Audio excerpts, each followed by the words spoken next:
Second question. Do the roles and relationships of animals with human beings deeply connect us further? Yes, of course, sir, of course. Yes. Because the animals are very pure. They are already connected with the higher source of the divine. So we can learn so much from them.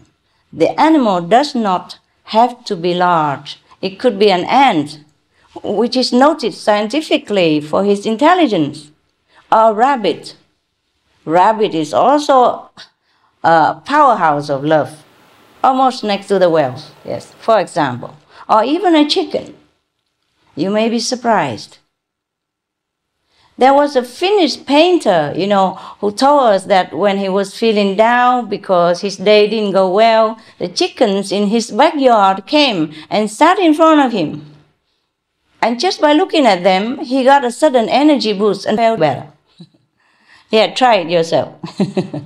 I rescued some chicken from the battery farm and I tried looking at them. Thank you. Now, some people also report remarkable experiences with marine mammals like the dolphins, saying that just contacting them once in a while lifted them out of their depression or nervous breakdown even.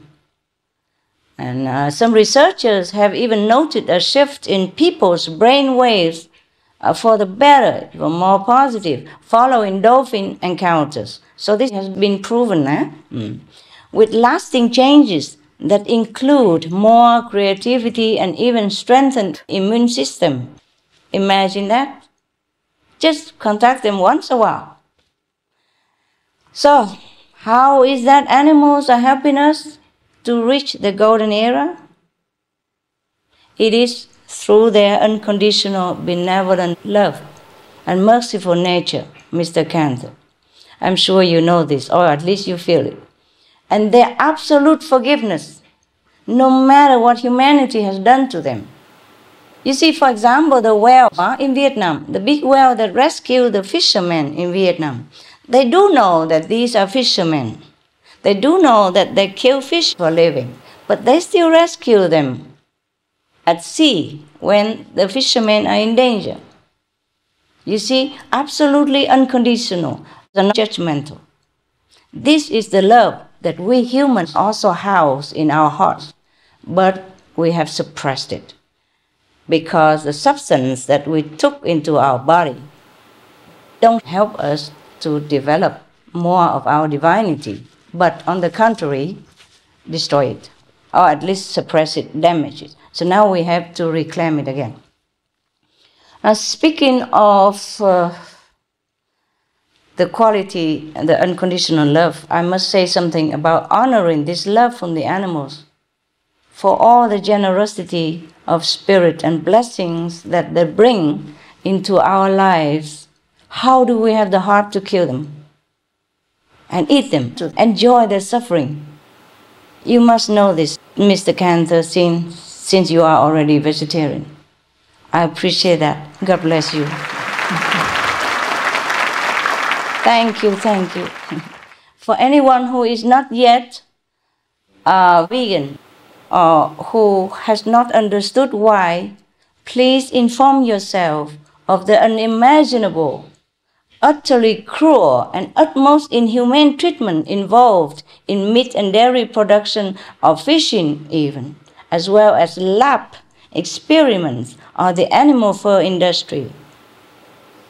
If we really connect with the animals, or if we really don't shut down our innate feeling, we will also feel their suffering, which is caused almost exclusively by humans. So please, I ask you, go and find out what really happens to the animals in those slaughterhouses. I would call it mass murder house. If you do, it's likely that they will no longer end up on your plate. The unimaginable, horrendous treatment of the babies, baby cows even, baby seals, baby chicks, will make you shudder with horror. Even the egg industry has blood on its hands. If you would like more information, there are programs on Supreme Master TV at www.suprememastertv.com/stop animal cruelty. as well as other information concerning humans, animals, and saving our planet, etc. We don't like to think of ourselves as cruel, much less brutal, especially for something like a hamburger or a piece of bacon. But these are the facts. Animals are utterly cruelly mistreated day in and day out to fit the very industry that supplies all the meat consumed by humans. In news just a few days ago, an undercover video sponsored by the Humane Society of the United States recorded the treatment of baby calves, some barely a few days old. As these animals were being led to their murder, many of them were so weakened by the bad treatment and the condition they live in that they could not walk or they were too young to walk. They were kicked, beaten repeatedly while laying down, and there were dosed with water to increase the pain of electrical shock, and even skinned alive. Can you imagine that we do these things?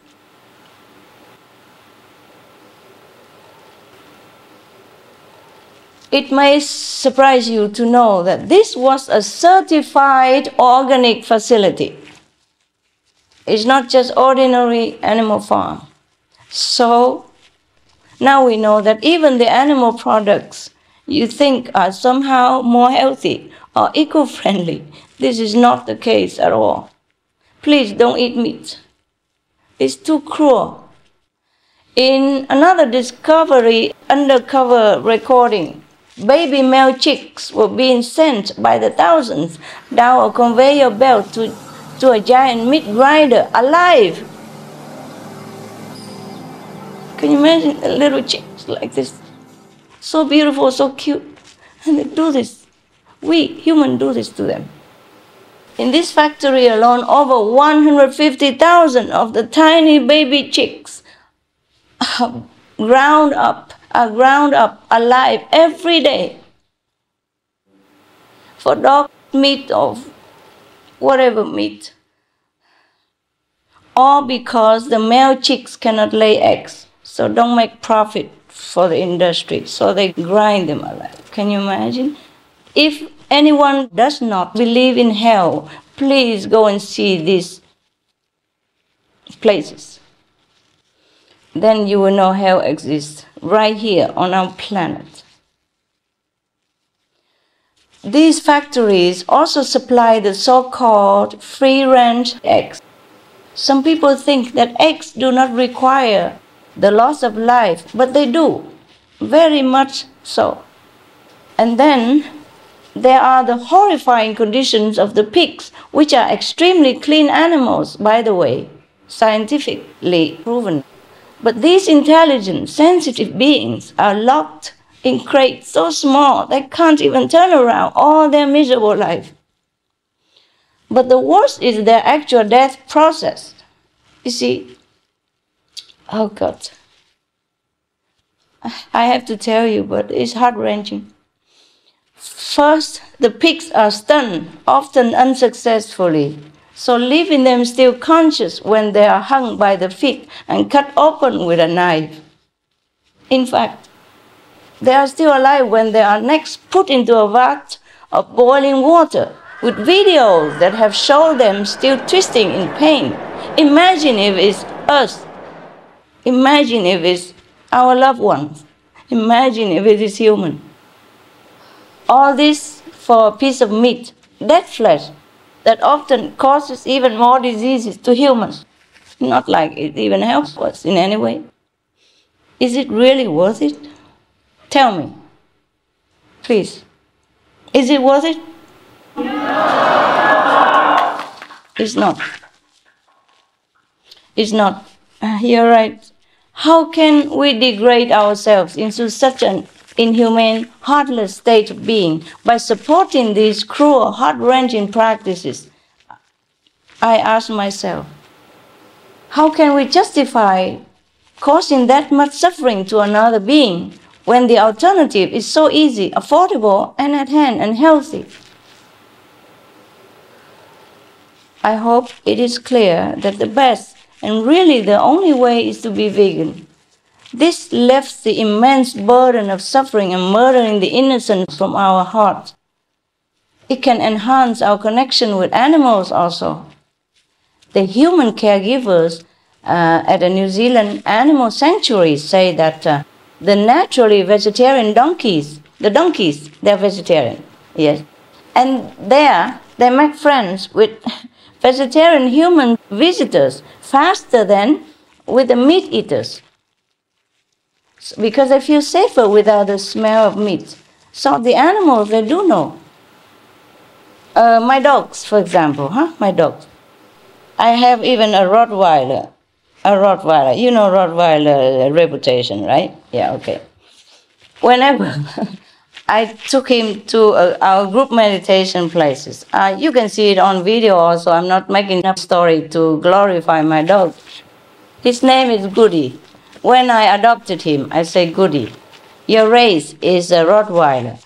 And I heard that you don't have good reputation as a race of dogs. So I name you Goody, and you're going to be a very good dog so that you can redeem the reputation of a Rottweiler race. It's okay, huh? So I name him Goody, and he's very good ever since. Whenever I bring him to our group meditation, you know our group is all vegan, a meditation and all that. Supposed to be good, no killing, no drinking, no gambling, no adultery, no stealing, no lying, yeah? You know that. So whenever he goes into this group of people, no matter thousands or hundreds, he run around them, licking them all over and asking them to hold his hand or hug him or jump on them, whatever. He does that to numerous of people, whoever. Men, women, children, and old and young alike. Because he feels good. Safe there, I reckon. Now, you don't have to be animal communicator to see this, that he feels good within our group. Now, when I took him out, sometimes in a restaurant, which is a non-vegan restaurant, it's difficult to find always in my travels a vegan restaurant, but I go in there to eat vegan. And I sometimes encourage my people to go into a non-vegan restaurant to eat vegan food, to remind them to keep cooking more and more vegan for more people. Because vegan restaurant, they already know. So I go often into a non-vegan restaurant if I have to go out. Then sometimes I bring my dog. Whatever dog I bring. Okay, now we talk about Rottweiler. We talk about that race. Yeah, he's been so good with hundreds or thousands of my association members whenever he's among them. But I brought him out just into a non-vegan restaurant. And the owner of the restaurant, because he knew me, he came and talked to me. He just came and just like 2 meters near me only. He jumped right in the middle between me and the owner of the restaurant. The owner is still alive, eh?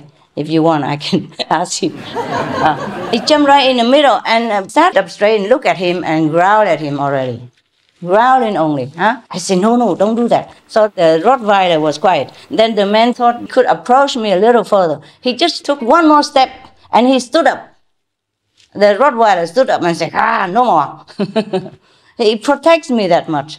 But among hundreds or thousands of my people, he never does anything to them. He goes licking them all over and, pawing them and hugging them. My God, you have to see it to believe. Well, all my people are still alive. You can ask them. The animals do know. I know that from my dogs. Other dogs are the same. Other dogs are the same. Now, one of the other dogs, called Hamid, he's an Australian Shepherd. He's also very protective. Now, when he goes among our group, all vegans, he also lets them, he's normally very shy. He only knows family members. But when he goes out, he's very shy. But when he goes to our group, if I tell him, Hamid, never mind, go let people touch you because they love you. And then he goes. He goes around and let people touch him. And then he come back, sit next to me. Yes, fine. But if I go outside and take this dog with me, even to a bank, he's not growling like that. He's shy. But the bank people see him so beautiful, blue eyes and a very beautiful dog. So they want to touch, and he doesn't want them to touch. He hides behind me immediately. Whenever that person approaches, he just runs behind my back and hides. He doesn't want to be aggressive because I told him not to, but he doesn't want to be touched by the meat eater. I'm sorry if I offend anyone. But in my group, he let everybody touch him. These are true stories. And now, we must know that animals really understand who is who. So if we know all this, we cannot support further the meat industry because there's mass murder. In our society, we only kill someone when he has done something wrong. And nowadays, many countries already abolish death penalty. And even if a death sentenced prisoner, they have their own cell and they have clean food, clean water. They're not treated the way we treat our animal friends. This is really not humane at all. Please stop all this. Please tell everybody else to stop all this. Thank you so much. Thank you.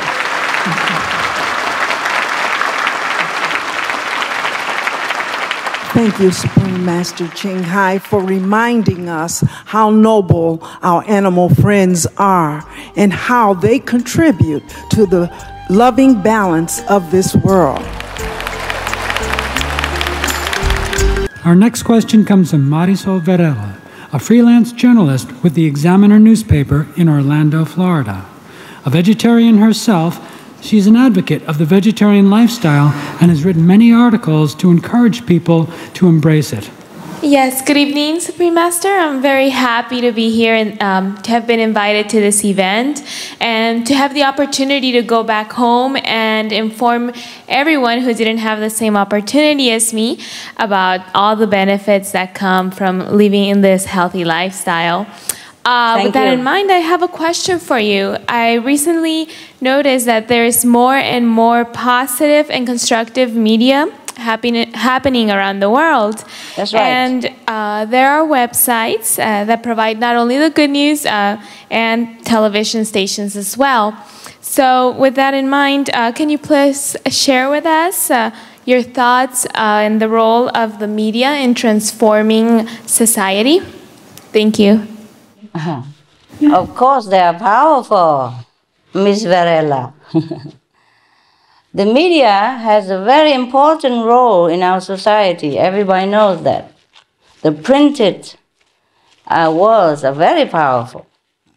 People are too busy with their daily activities, so they look to the media for informing and reporting relevant events, important matters, and all necessary information for their lives. So the media is a useful tool to awaken one another at this crucial time, a time when our planet and the lives on it are in danger. That's why I'm so glad to see many television and radio channels starting to broadcast about the urgent situation of our planet and even the solution of the vegan diet, which is the switch, that we have to make. Very small change. A piece of meat out, vegan protein in. That's it. Just a small change. Everyone can afford. And it's cheaper, healthier. And Supreme Master Television is there as well to contribute and to inform the people in this endeavor.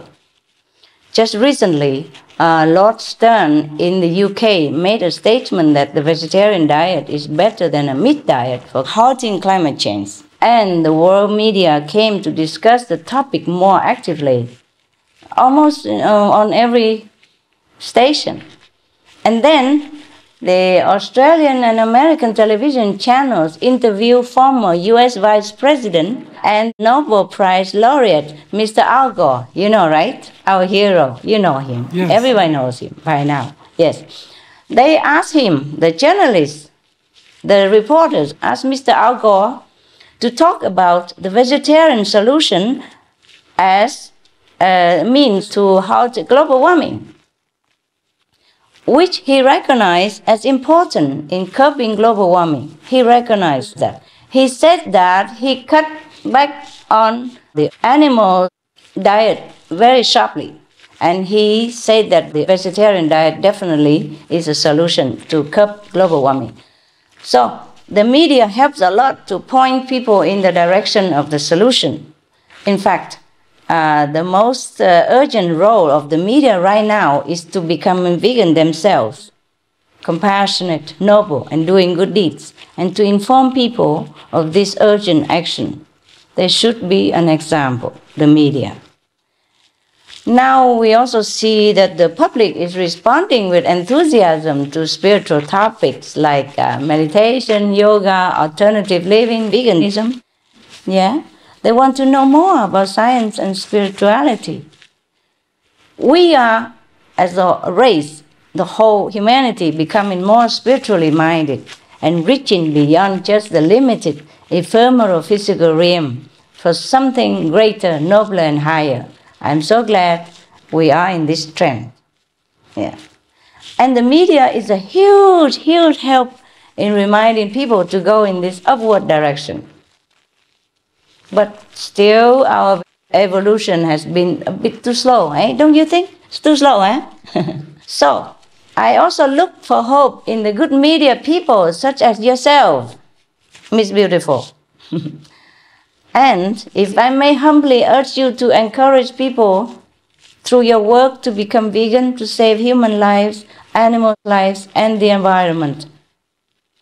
Because the vegan diet, though simple, is the giant stepping stone that would bring us higher in our evolution. Besides, time is running out for our planet. We must act fast to save lives. So the media has a very great, heroic, noble role to save the world at this moment in our history. And while saving lives, the media also can save the loving, noble quality in human hearts as well. Do you see how great and noble the role of the media is? Thank you, Miss Varela, for being a vegetarian yourself. God bless you and your company.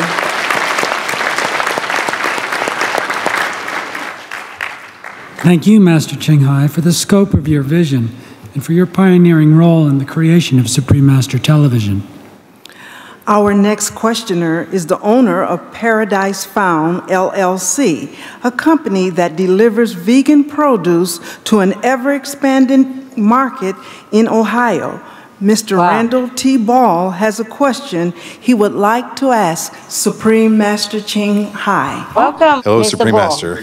Thank you. Hello.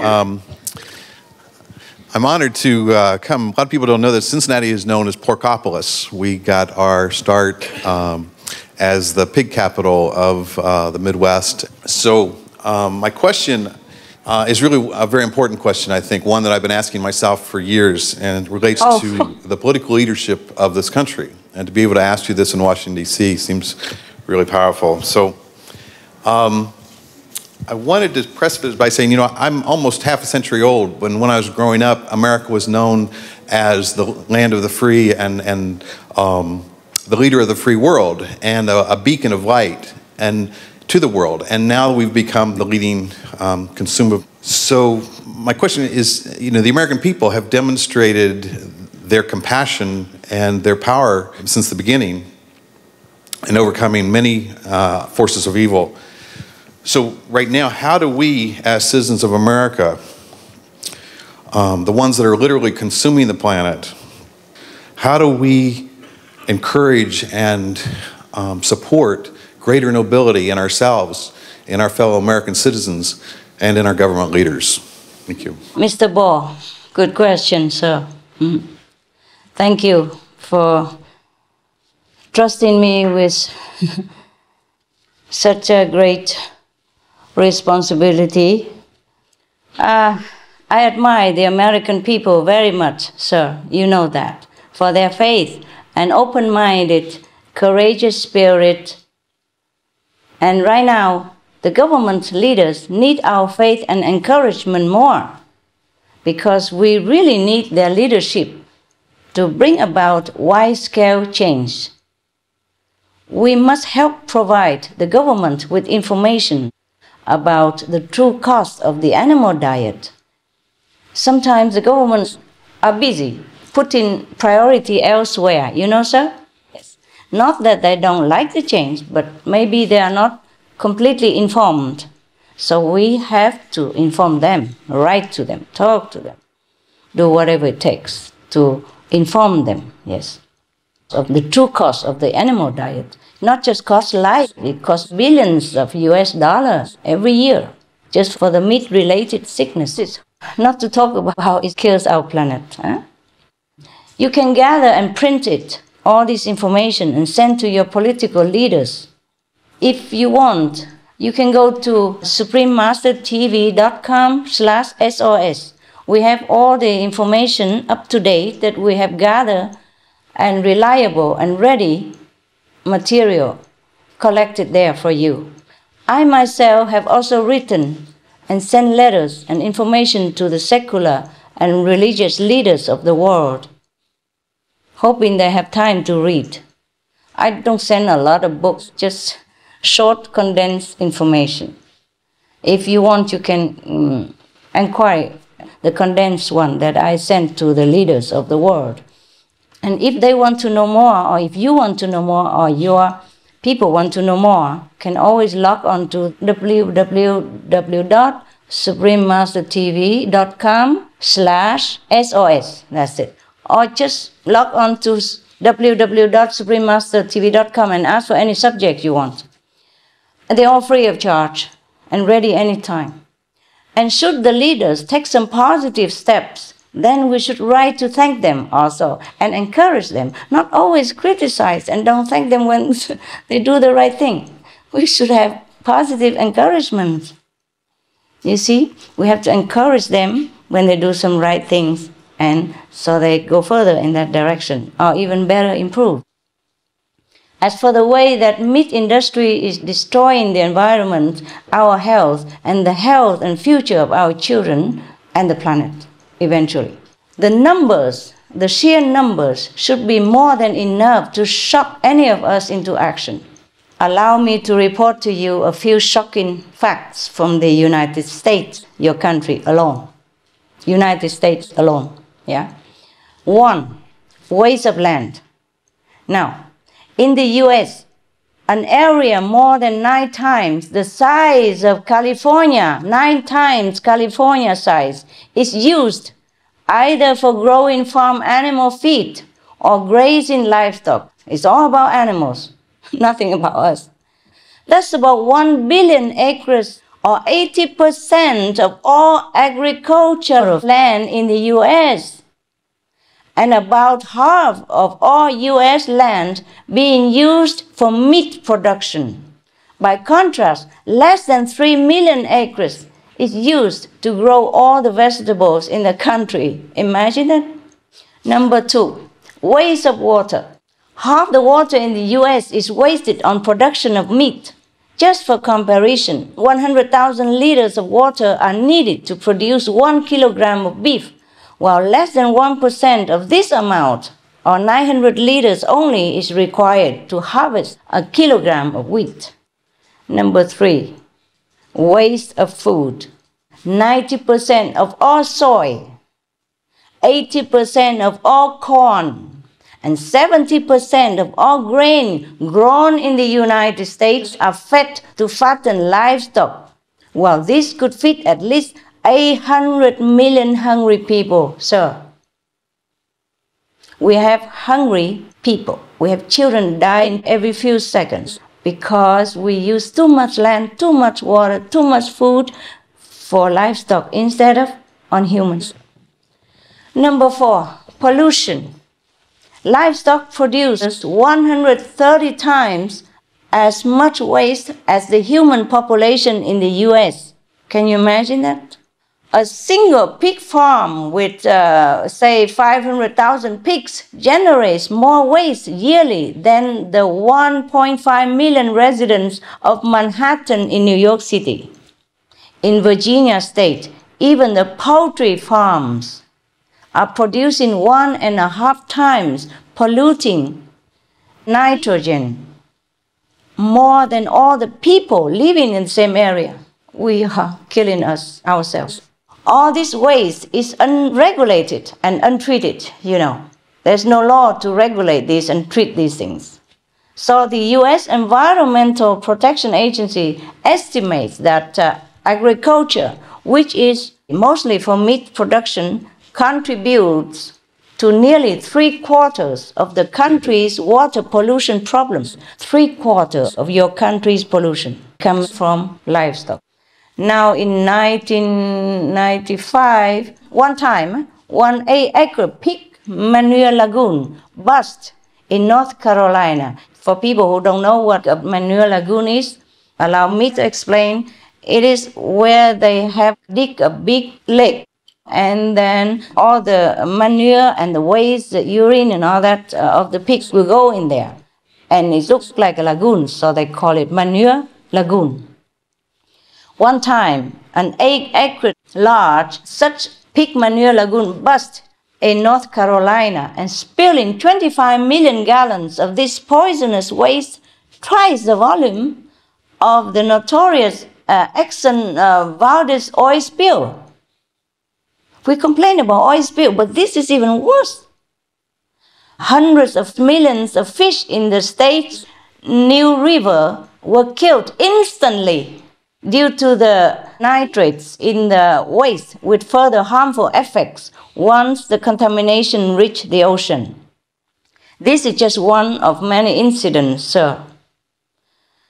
Not only that, we have the enormous dead zone in the Gulf of Mexico, the size of New Jersey, which suffocates all marine life there. And this is overwhelmingly due to the nitrogen runoff from the Midwest, from the animal waste and the fertilizers for the animal feed crops. This waste is toxic. It contains antibiotics, hormones, and pesticides, and 10 to 100 times the concentration of deadly pathogens like E. coli and Salmonella compared to human waste. Number 5, health and economic costs. Meat causes hundreds of billions of US dollars in medical costs alone and economic burdens on families and governments, not to mention the pain and suffering of the families. Of course, unimaginably great and lifelong. And all the while, we are suffering illnesses, losing lives, grieving over lost loved ones and family members, losing happiness, losing money due to the animal diet. We are the ones who are paying the industry to continue producing this problem, producing meat, fish, and the like, with our hard-earned tax money that's used to subsidize them. Ironic, huh? The US government could, of course, redirect the billions of dollars now spent on livestock subsidies to help farmers switch to organic vegetable and fruit agriculture. That will be a great help to your country and the health of the Americans. The government could use these powerful tools to spread campaigns about veg alternatives, bans on meat, and laws to help people switch to organic vegan farming and consumption. A global switch to a veg diet could even save the world governments a lot of money, as much as 80% of all the climate mitigation costs of US 40 trillion by the year 2050. That is, we save US 32 trillion in climate mitigation costs, and having a healthy vegan population is a good deal, good business deal, in all positive aspects. There is a very good reason for the American government to abolish meat, fish, eggs, and dairy, all the animal products altogether.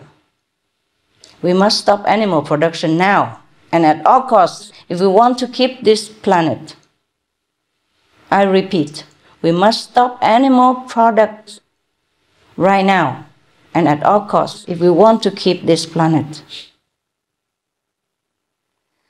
I have always looked to the American people and their great government leaders as one of the best living examples of democracy and freedom, integrity of our world. However, I must tell you truthfully that the meat industry is unbefitting to the greatness of your country and of the great American citizens. Don't you agree, sir?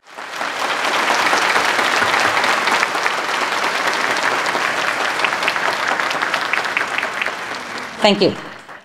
Yeah, great people deserve great things. Great people lead great lifestyles. So we have to do away with the ungreat things, and we have to begin the great things for the great people, great country like America. I pray, sir, that the ones who are aware and want to save the children will do something about it, and fast, to stop this horrendous criminal system that is killing us and destroying our planet. And that we must not allow any longer. Thank you, and God bless your faith in the divine, in your leaders and yourselves. God bless America.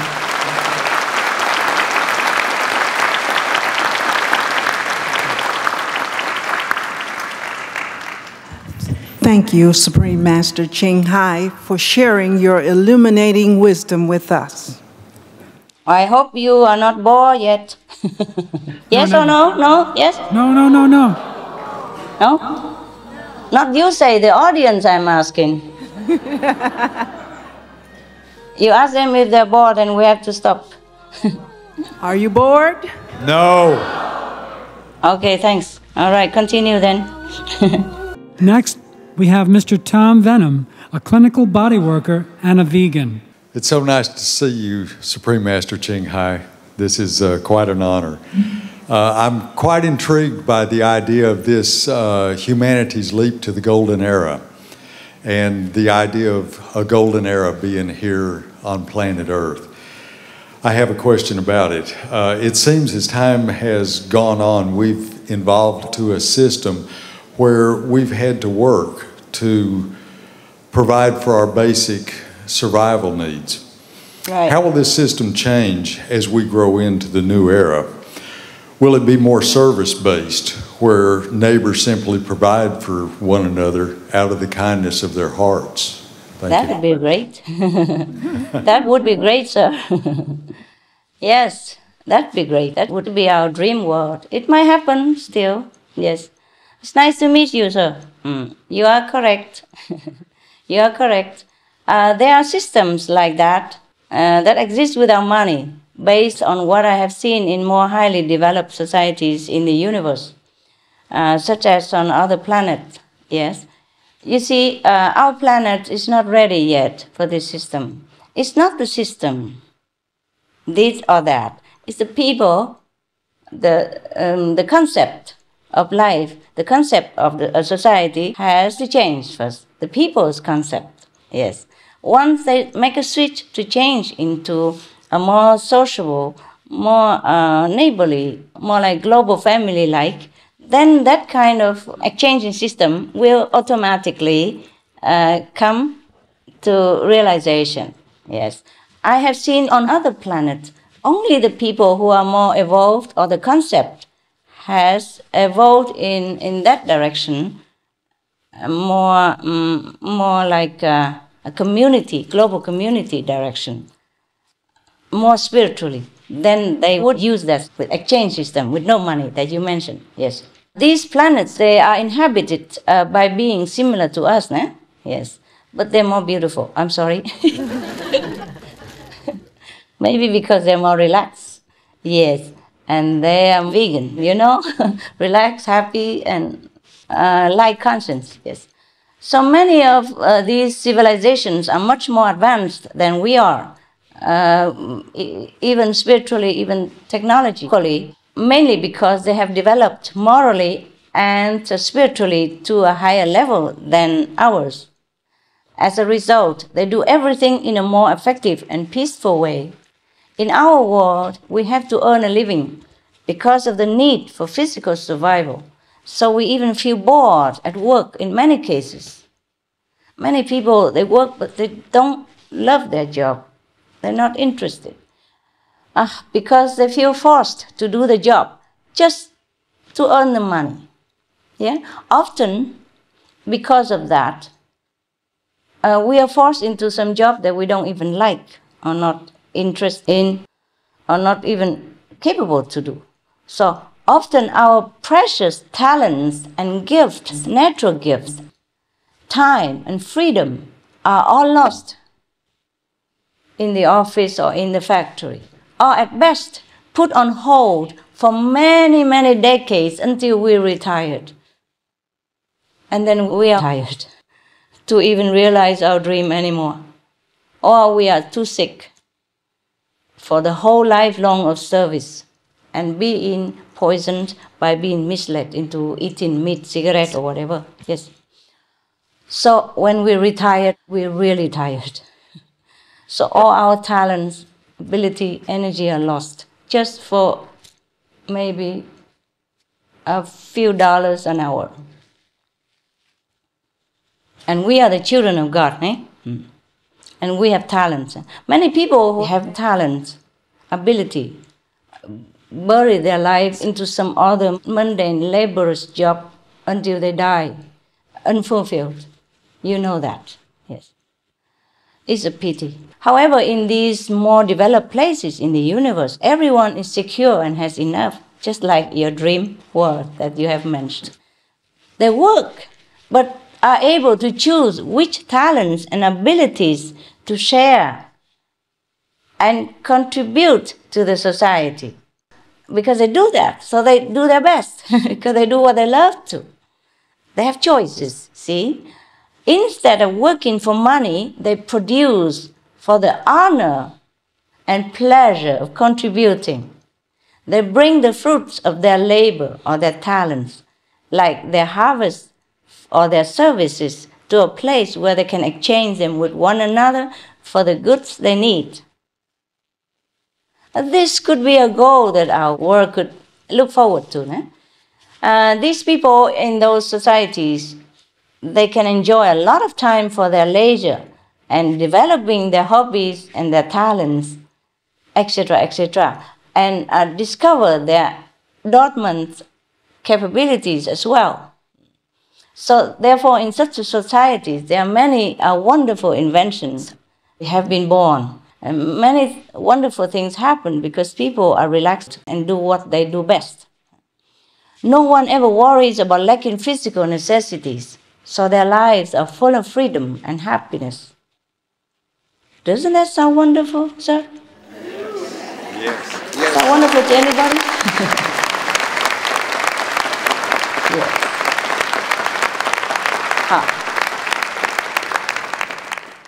At least we can dream on, huh? Dream on. Because American people say, you have got to have a dream. If you don't have a dream, how would you have a dream come true? Right? So right now we dream that our planet first be saved by a vegan diet. And then we can dream of this dream world in which everyone exercise their talents and their love for their work and creativity, instead of working hard, backbroken just for money.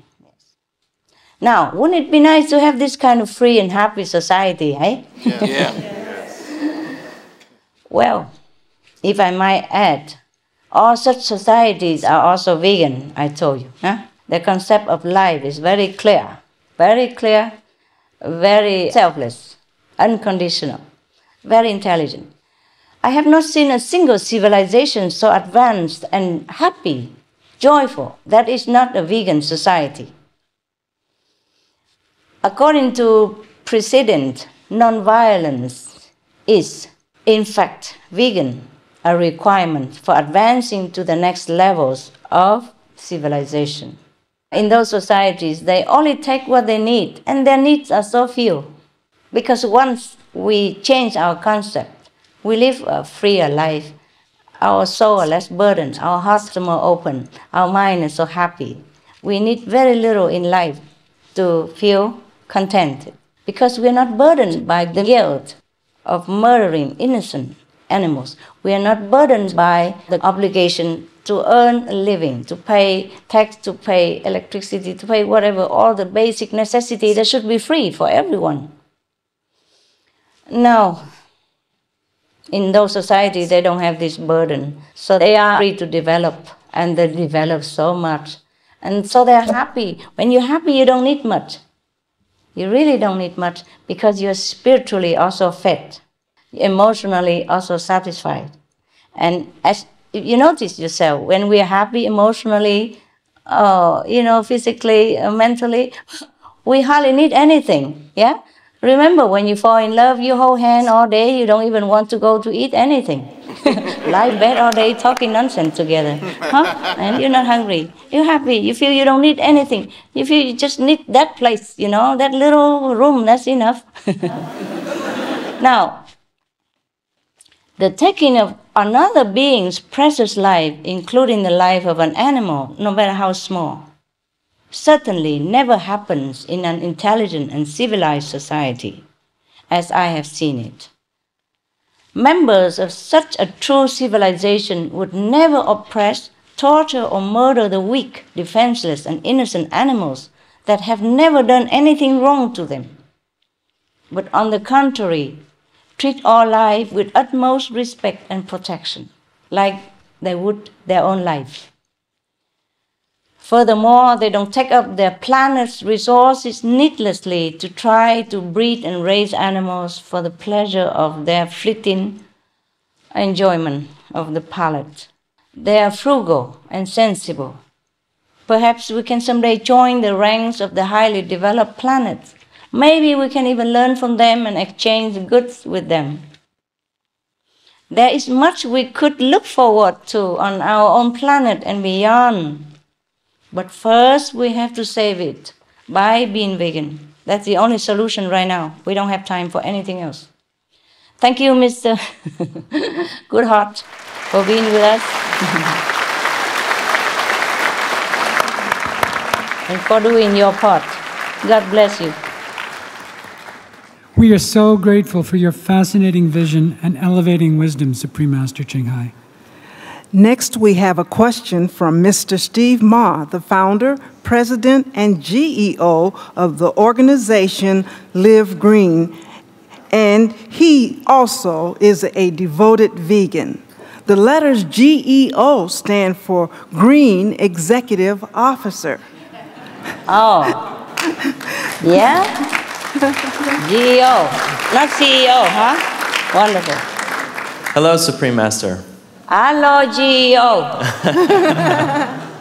First, I want to say one of the things. Yeah. One of the things that we do as an organization is encourage people to go to green businesses and support the business owners who are doing it right. So first, I'd like to invite you to come to DC, and we will go out to a nice vegan meal together. Wow. At one of the restaurants. Be my honor, God willing. One of the things we really like to do is point out people who are doing it right, people who are succeeding and helping us live a more sustainable way. And thankfully, there are many recent examples of people, communities coming together to live a more sustainable way. And for instance, right here in DC, Ms. Michelle Obama has created an organic community garden, a vegetable garden, and school children from nearby schools come by to help maintain that garden.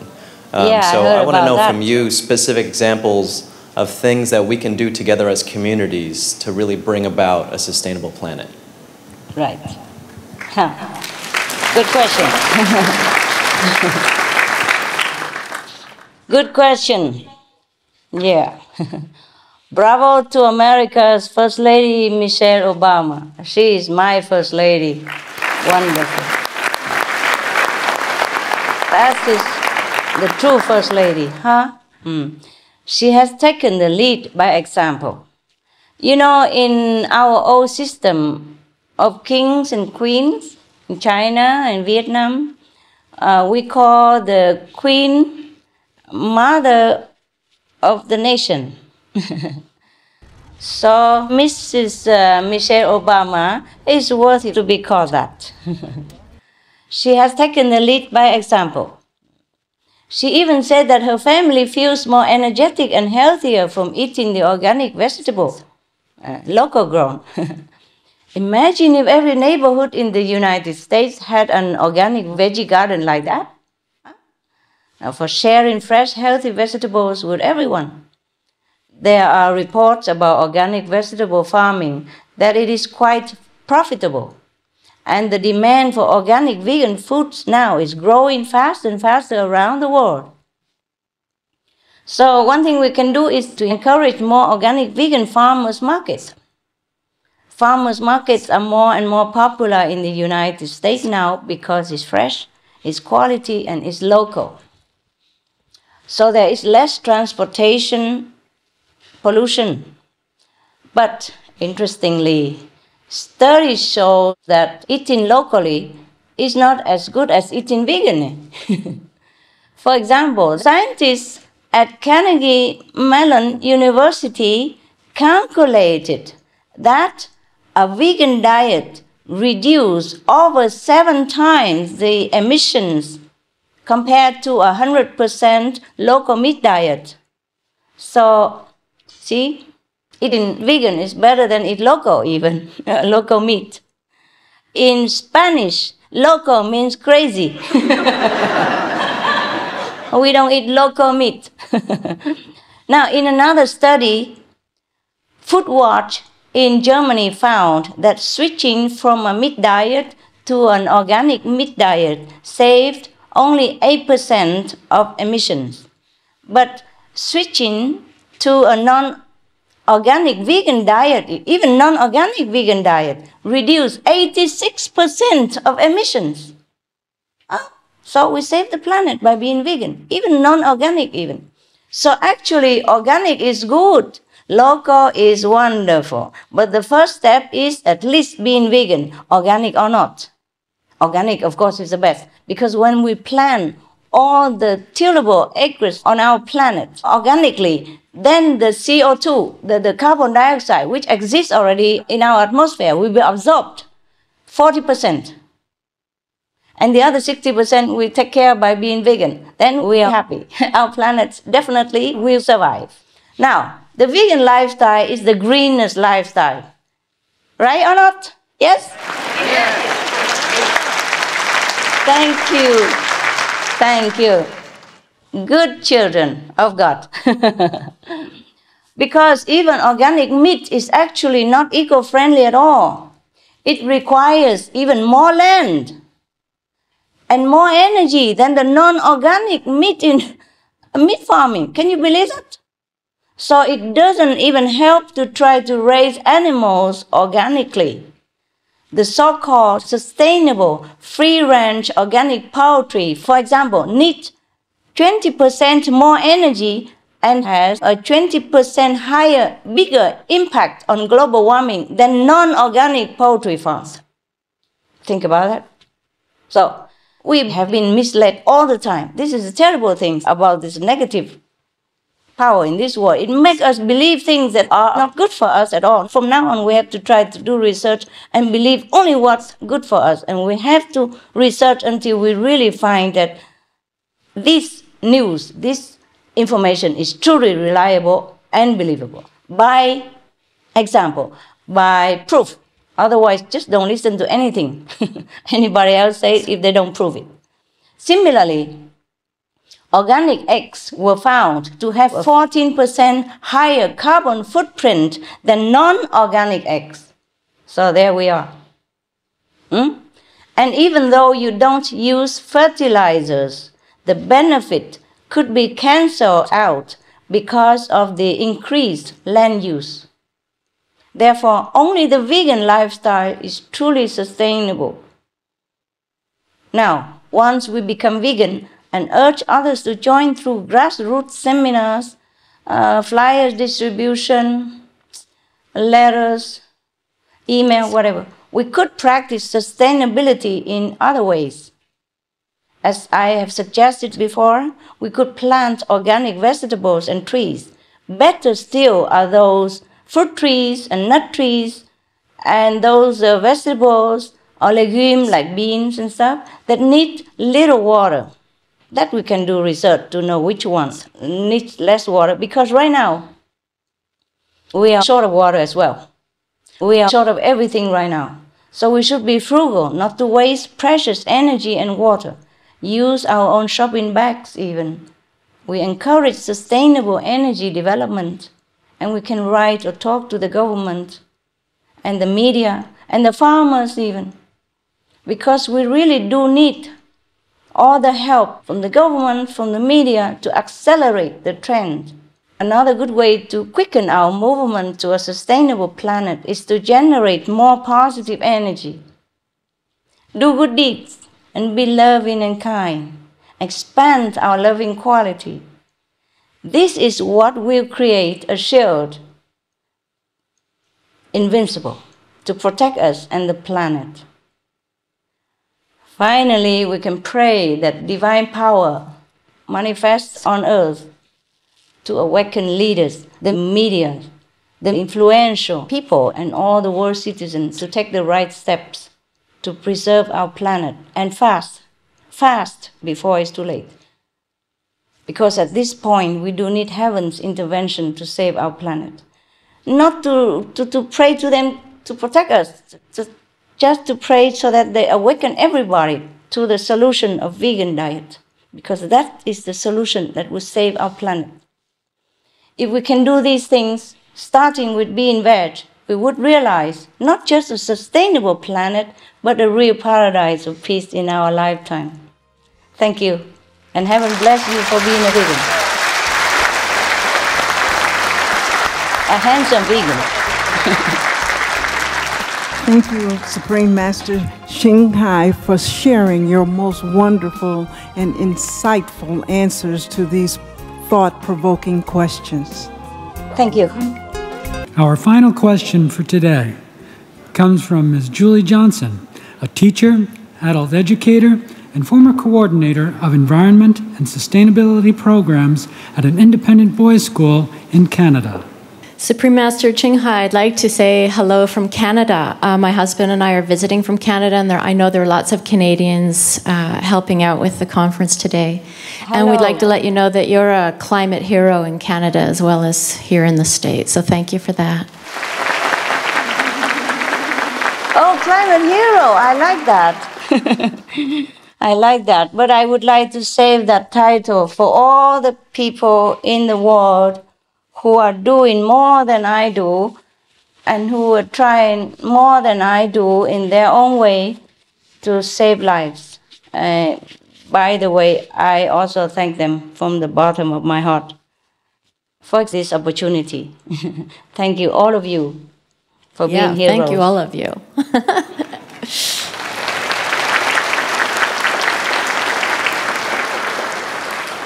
Supreme Master, there are so many inspiring teachers in this world from many walks of life.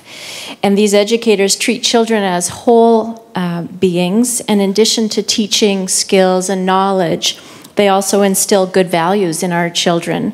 And I'm wondering, how will noble, loving education help to usher in the golden era?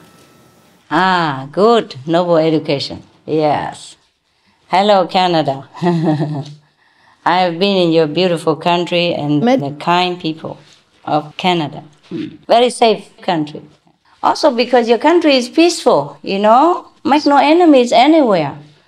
When you don't provoke people, then you are at peace. That's a good example. You see, Canada is a good example of, as you sow, so shall you reap, right? Your country only helps people and is being friendly to all nations. Therefore, your country is always at peace, and the people are happy, yes. But it's cold, very cold. Even then, people are happy. They're not going anywhere, they stay there. So now, I like your expression very much. Noble, loving education, yes. And it is true that we are indebted to all the inspiring teachers whom we are honored to learn from throughout our lives. Especially the teachers who impart the moral values, as you mentioned, and a virtuous way of life, who help to nurture the citizens of the world to do good deeds selflessly, who treat others with kindness and fairness, and take care of the weak and the less fortunate. If we had more such teachers, our world could become a heaven. As the famous American historian Henry Adams said, I quote him, "A teacher affects eternity, even eternity." Wow, not just one lifetime, eh? A good teacher. A teacher affects eternity. That's something to think about. The best way, I think, is to start with a spiritual foundation, because spiritual practice includes the basic moral and social standards. I think all the schools on our planet should include spiritual and moral standards in our school curriculum. Because that's what's lacking. Deeper subject, not just saying, okay, go to the church or give a little to charity, which don't always even mention in the schools. Now, the basic moral and social standards we must instill in the children at a young age and provide the inner support they can always lean on throughout their lifetime. A study in Canada, your country, showed that children who have spiritual faith are happier. Furthermore, meditation helps children to become calmer and more focused. For example, in the US, some studies were conducted in schools that taught children how to do simple meditation, and they report very good results, such as less anxiety, a better mood, more attention span. Such kids grow up to be the helpers and strong leaders of our societies. Now, another important part of noble education, as you mentioned, is to encourage the children's already God-given love in nature. Actually, all the children, not just the indigo or crystal children, are born very sweet and loving and innocent. And they do have connection with God up to the age of 3 or 4. There was a very touching story, the true story. The mother told the story of her 2 children talking to each other. One child is a girl, she's 4 years old. And the other is 1 year old, laying in the crib still. And the 4-year-old girl asked her younger sibling, "Please, can you tell me what God is like, what God looks like? I began to forget already." That made me cry so much when I first heard about it. "Please tell me what God is like. I began to forget already." The 4-year-old tells the 1-year-old. And now we come back to earth. We have to teach the children to be protective and loving to the innocent lives, like the animals, the helpless, the defenseless, the innocent. The blessing, actually, to our planet are the animals. This gives them a close affinity with animals since a young age. We have to teach them the value of loving kindness to others, especially to the animals.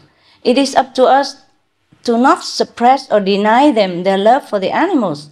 When we feed our children animals' meat, the children, of course, become anxious and restless because it goes against their natural instinct. We put violence into their tender bodies when we should teach them the best example of loving kindness and compassion. It's not just the physical, but subconsciously, in being given meat, they learn something very conflicting with their own care for the animals and love in their own hearts, and clashing with everything else they are taught about being loving, being kind, not harming others, not killing others. If we ourselves don't want to be harmed or to be killed, treated badly in the same way. We teach our children to be kind, to be loving, to be non-violent, but we feed them the very symbol of unkindness, of violence. That is the piece of animal flesh that we force into their tender bodies, by force sometimes. If you notice, many little babies, when you feed them meat, they often spit it out. And then we take it back, forcing them again and again, until they get used to it and cannot do without. And then they grow up teaching their children the same way. Isn't that a pity? Very sad affair.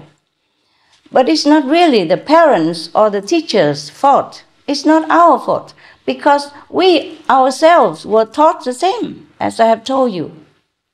From generation to generation, one leading the next. Because we have no time to do the research on the reality of the harm of the animal diet and the benefit of the vegan lifestyle. See, now we must take time to do it. This is truly a tragic education that we have been passing on. Have been passing on to us, and we have been passing on to our children. We shut off our sensitivity to the suffering of the animals and let ourselves forget that we are degrading ourselves, our true godlike, compassionate and innocent selves. We damage our bodies, our intelligence, and we are killing the planet. Now all it takes is a noble teacher, a parent, and one noble role model to nurture in our children what they were born knowing, that we love and care for all living beings as we would ourselves. That's the only philosophy. And that is the only true noble way of living our lives. If we cannot teach that all life has inherent precious value, then we may wonder, what is it worth teaching? Jesus said that above all else, we must love one another as ourselves. The Talmud said, the greatest wisdom is kindness. The Buddha taught us to uphold compassion, and the Quran reminded us to show mercy to all creatures. The Prophet in the Quran stated that Allah will not give mercy to anyone except the ones who give mercy to other creatures. It's very clear. Prophet Muhammad, peace be upon him, also told his cousin, "Oh Ali, don't eat meat, don't eat that." So, since human history began, we have been reminded by the great and compassionate teachers like Mahavira, Jesus Christ, Moses, Buddha, Prophet Muhammad, peace be upon him, Guru Nanak, etc., etc., and many other great teachers who have helped to uplift us already, time and again, to a more civilized way of living with one another. And if we study carefully their message and their own practice even, at the basic core of the civilized life they taught is the peace-loving vegan diet. That's the beginning of everything else. That's the beginning of moral building block. And that's the beginning of spiritual upliftment. That's the beginning of a peaceful society. If we can provide this same most basic spiritual and moral foundation for our children, then we are doing our part in noble, loving education that you mentioned. And it is certain that we will usher in a golden era. Thank you, and all heavens love you for being vegan. And your husband. Okay. Thank you for being so patient. Everybody is still there. I'm surprised. You have not gone home to sleep or did not doze or anything. My God, what a good people you are. God bless you. Thank you. And thank you, Supreme Master Ching Hai, for your answer. And we want to say that you are one of the most inspiring teachers in this world. Thank you.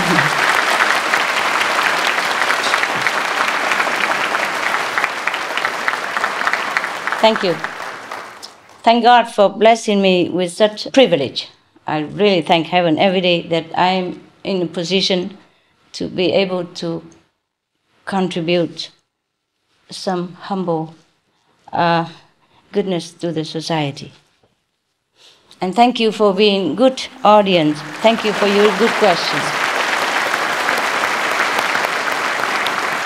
That completes our formal question and answer session. Supreme Master Ching Hai, is there anything else you would like to tell us? Well, if people are not sleeping yet, I just want to say goodbye. A few words of thanks and goodbye.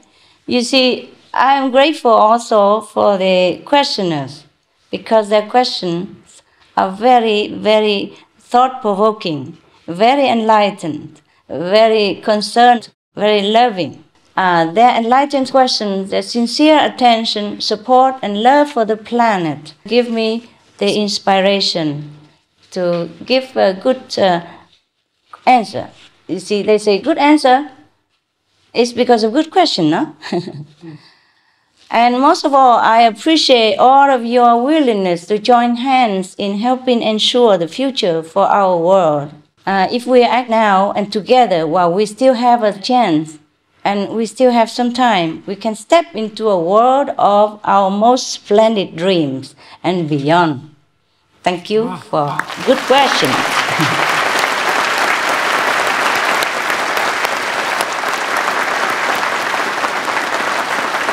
I would like to thank again all the inspirational speakers, dignitaries, and participating guests for your many and valuable contributions to the world. I also send my appreciation to the organizers for making this conference possible and successful.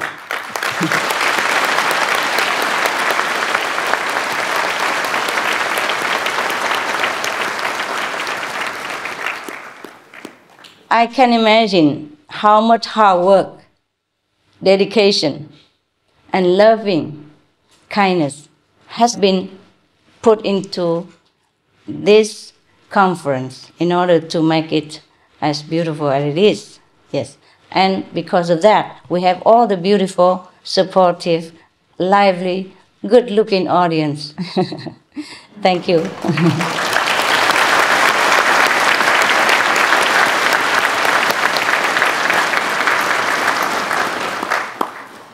And I salute the gracious hosting nation, America.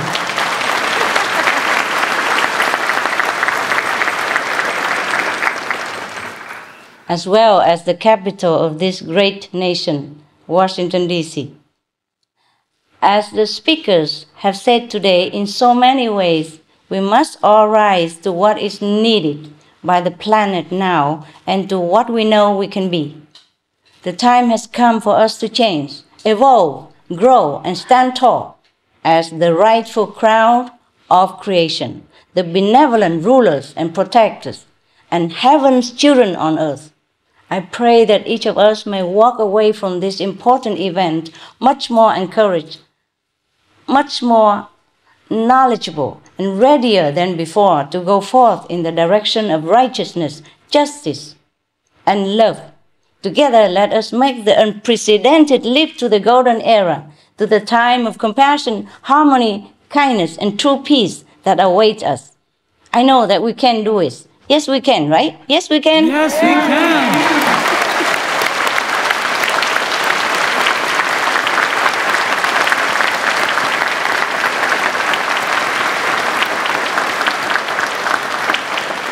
I am positive that we can do it. And I believe the Americans will be standing as one, blazing the trail to our shared wondrous destination. God bless us all. God bless America. God bless our world. Love you.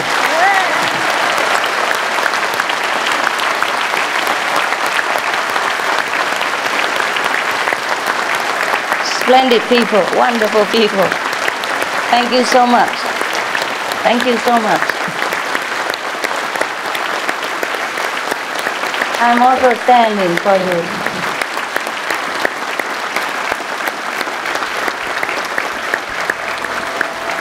Oh, thank you so much. You know I'm standing, but it doesn't look much different. I'm not American, you see. Please visit it. Okay, and now let's celebrate with some entertainment. Supreme Master Ching Hai, we have a special presentation for you from Mr. Lee Kin Truc. Oh, yeah? President of the Vietnamese American Media and Artists Association, Orange County, California. Wow. One of our association members is here to accept this award on your behalf. Let me fly over in a minute. Please give a warm welcome to Mr. Lee Thuở. Oh, thank you, thank you.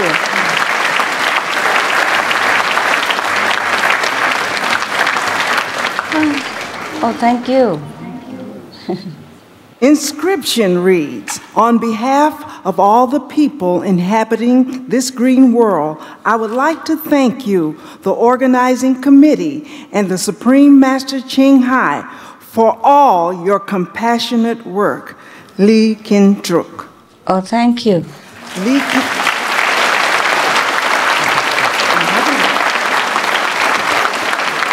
Lee Kin Truk is a journalist and president of the Vietnamese American Media and Artists Association, Orange County, California.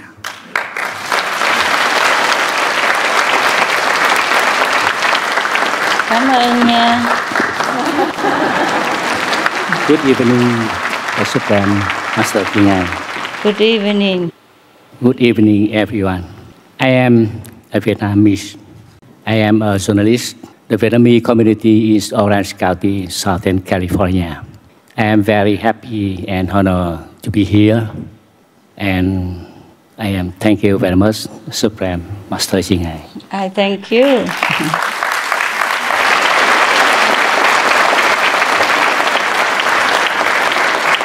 Cảm ơn anh Lý Kiên rất nhiều lắm ha.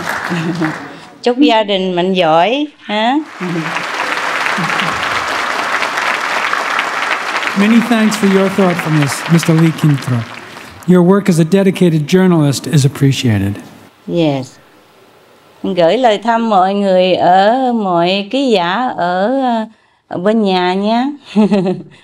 Gửi lời chúc lành ha.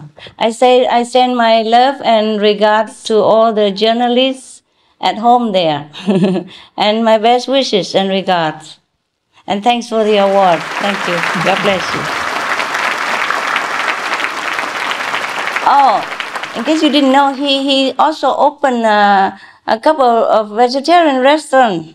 Please visit.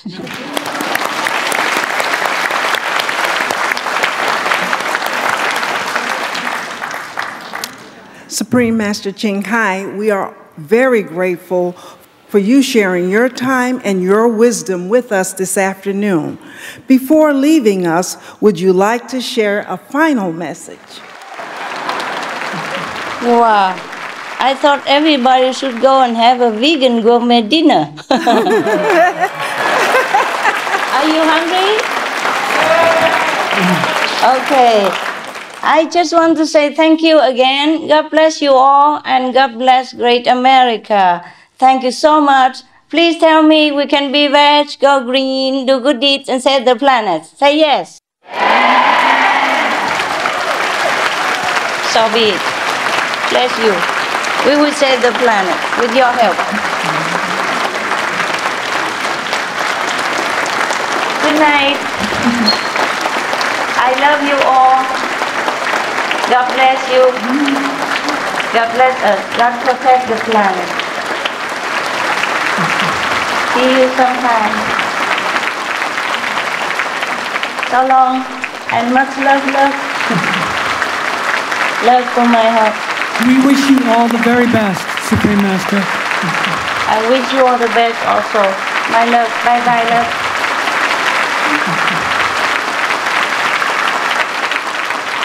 We would like to also thank our two talented American Sign Language interpreters, Ms. Bevan McNamara and Ms. Andrea K. Smith. Their diligent work has helped the hearing impaired enjoy this very special conference. And our special thanks to Supreme Master Television for sharing this conference with viewers around the world. Inspired by Supreme Master Ching Hai, Supreme Master Television broadcasts positive and constructive programs. Ladies and gentlemen, this concludes our Humanities Leap to the Golden Era, Washington, D.C. Climate Change Conference, wishing all of you ever greater happiness, health, and a long, joyous future. May heaven be with you always. Bye-bye.